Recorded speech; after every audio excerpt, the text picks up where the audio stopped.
जिसकी बदौलत आज फोन के माध्यम से आप सारी खबर देख सकते हो, पूरे विश्व में कोने कोने में क्या हो रहा है उसकी जांच पड़ताल कर सकते हो। उसकी शुरुआत अगर एक नेता ने की थी, वो आदरणीय राजीव गांधी जी थे, तो मैं उनको भी आज नमन करूंगा, उनकी श्रद्धांजलि है। सभी मैं वरिष्ठ कार्यकर्ताओं से निवेदन करूंगा कि अब कार्यक्रम की समाप्ति तक कृपया यही अपने स्थान पर रहे ताकि अपने विचारों का आदान प्रदान हो सके। साथियों, साथ में जो कर्नाटक में कांग्रेस पार्टी ने इतिहास रचा है, उस इतिहास की भी, उस मेहनत की भी मैं आप लोगों को बधाई देना चाहूंगा, क्योंकि मैं खुद उस चुनाव में एक छोटा सा भागीदार था। मैंने देखा कि किस तरह आम जनता ये जो जुमलेबाजी है, ये जो केवल नारेबाजी है, ये जो झूठ की राजनीति पिछले 8-9 सालों से चल रही है, किस तरह कर्नाटक की जनता पूरी तरीके से उससे त्रस्त दिखाई दी, दुखी दिखाई दी। और जो उनके अंदर एक उबाल था, जो उनके अंदर एक गुस्सा था, उन्होंने प्रजातंत्र में वोट के माध्यम से दिखाने का काम किया और एक भारी बहुमत से जो कांग्रेस पार्टी और हमारे नेता आदरणीय राहुल गांधी जी, प्रियंका गांधी जी और सारी इकाई ने जो वायदे किए, तो उस वायदे को तोड़ लगाने का काम किया। तो मैं मानता हूँ ये एक शुरुआत है। पहले हिमाचल से शुरुआत हुई, कर्नाटक में भारी बहुमत की सरकार कांग्रेस पार्टी की बनी और अब एक व्यवस्था परिवर्तन होने का, सत्ता परिवर्तन होने का दौर शुरू हो चुका है। हमारे प्रधानमंत्री जी ने भी पूरी की पूरी ताकत मेरे सामने था, क्योंकि जब मैं मायसोर नदारन के रोड शो से पूरी ताकत झोंकने के बावजूद भी कर्नाटक में कांग्रेस पार्टी एकजुट होकर चुनाव जीतने में कामयाब हुई। तो मैं मानता हूँ ये लहर जो है आने वाले समय में कर्नाटक से होते हुए राजस्थान, छत्तीसगढ़ से होते राजस्थान और पहुंचेगी। और अगले साल हरियाणा में भी हमारी बारी है, सत्ता परिवर्तन होगा, राज कांग्रेस पार्टी का बनेगा।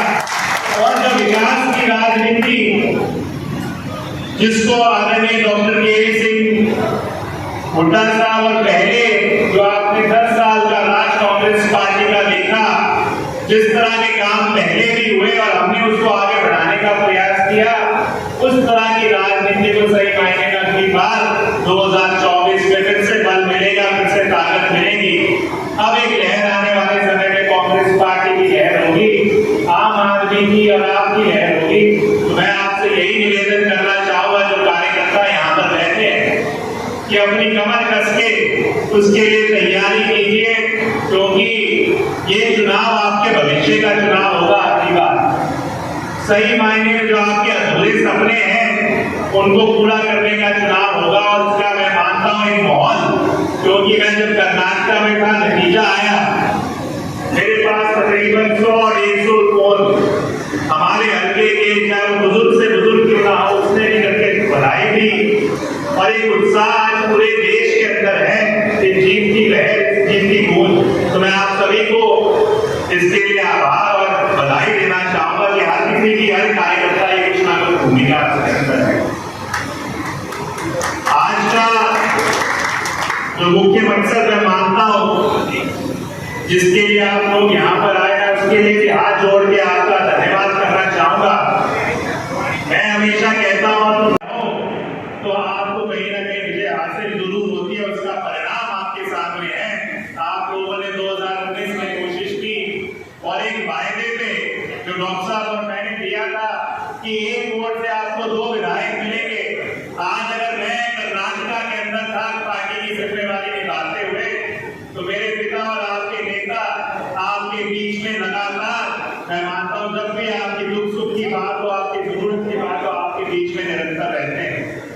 जब आपकी बात को कहीं पर उठाने की आवश्यकता पड़ती है, तो आपका विधायक इस हल्के की बात शायद कोई सत्ता पक्ष का, बीजेपी का विधायक इतनी बात ना उठाता हो जितना मैं इस हल्के के लिए आपकी बात उठाता हूँ।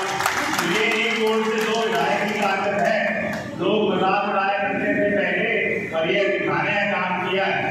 वही कहा था कि 1 वोट से 3 राज्यों में भी आपको भागीदारी मिलेगी। पंजाब में तो अब अपनी सरकार नहीं है और जितने लोग आते थे कोशिश करते थे पंजाब और राजस्थान के लिए, और उसका भी मैंने आपके सामने उदाहरण पेश किया। ये जो पुल पे जर्जर हालत में राज के नाम पर आज खत्म हो चुका है और आईआरडी नाम की पार्टी खत्म है, दूसरी पार्टी बंद हो गई। ये दोनों पार्टी सिर्फ और सिर्फ वोट कटवा पार्टी है। ये सिर्फ वोट काटने के लिए, अंदर खाने के लिए पीछे मिलेंगे। इसका सबूत आपके सामने है। जैसे लोकदल है, राज्यसभा का चुनाव हुआ, अगर ये बीजेपी विरोधी होती तो राज्यसभा में बीजेपी के उम्मीदवार, समर्थित उम्मीदवार को वोट देती। अगर ये बीजेपी विरोधी होती तो राष्ट्रपति के चुनाव में बीजेपी के उम्मीदवार को वोट देती है।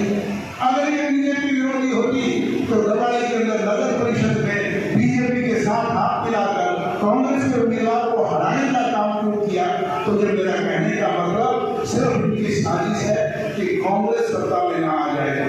अगर कांग्रेस आएगी तो भाई जिस तरीके से 90 करोड़ रुपए का पुल बनाने का काम अगर डॉक्टर के सिंह कर सकता है, 16 करोड़ रुपए का कॉलेज बनाने का काम कर सकता है, 5 करोड़ रुपए की लड़कियों के कॉलेज स्कूल बनाने का काम कर सकता है, दवाई शहर के लिए 40 करोड़ रुपया पीने और सीवरेज के लिए लाने का काम कर सकते हैं, 14-33 केवी के बिजली दर बढ़ाने का काम कर सकते हैं, 37 सड़कें बनाने का काम कर सकते हैं, हजारों सैकड़ों खाए पट्टे करने का काम कर सकते हैं।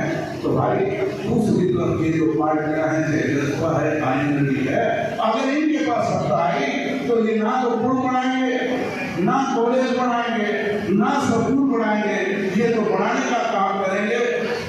चौधरी मार्केट बनाएंगे, कहीं अमूशर फार्म बनेगा, कहीं लंबी फार्म बनेगा, कहीं मटदालू फार्म बनेगा।